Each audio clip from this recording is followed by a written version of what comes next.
Let's start with a dancing Buddha. What do you say? Hey, how the heck are you? If I was doing any better, I just can't stand myself. Yowzer. Hey there. Woo, woo, woo. What a day. It's a warm one out there, folks. And normally I'd want something lighter, but I've been trying to try this. Big Eddy. 9% 80 IBUs from Leine.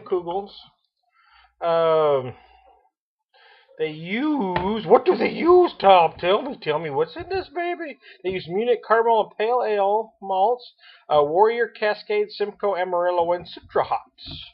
How's about that? What do you think about that, Tom? Oh, well, let's see. Let's see what this baby's got. Leine. What can you say about Leine? Oh, it's got a great smell, I'll tell you that. Way back when there wasn't 100 million, craft breweries and microbreweries like there is now.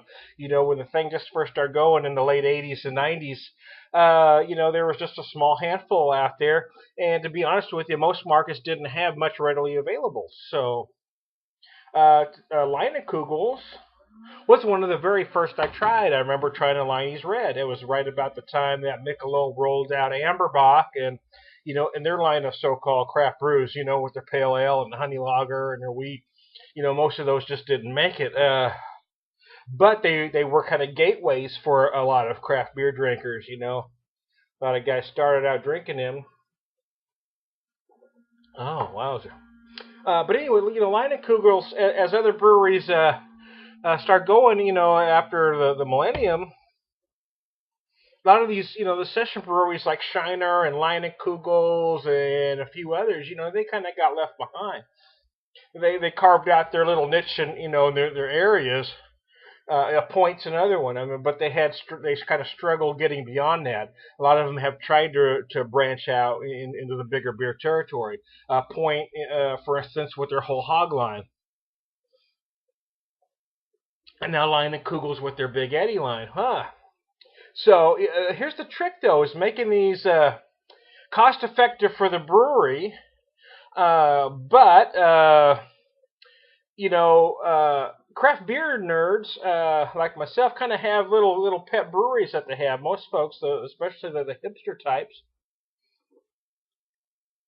they have certain darlings that they're always going to buy. So what's going to make them go out and buy Big Eddy or the whole hogs, if the price is the same? Well, that's the question. Are they going to do it? This one ran me about 10.5, a 4-pack. And the question is, well, is it as good as Hoptimum, for instance? It runs the same money. Am I gonna go with the Sierra Nevada Hoptimum, or are these comparable? I tell you right off the top, I'm telling you, it's not as hoppy as a Hoptimum. It's a kind of a different animal. It doesn't necessarily mean it's a bad thing. I do like the color, though. I do like this color on an Imperial. I don't like the real deep gold. I don't know. I just think it ought to have more hue to it, but that's something else. Oh, not as big as some. And the aroma, it is pleasant, though, I tell you.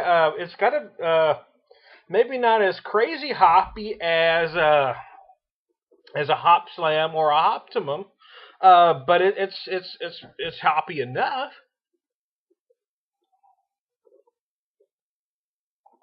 And it's good. So I don't know.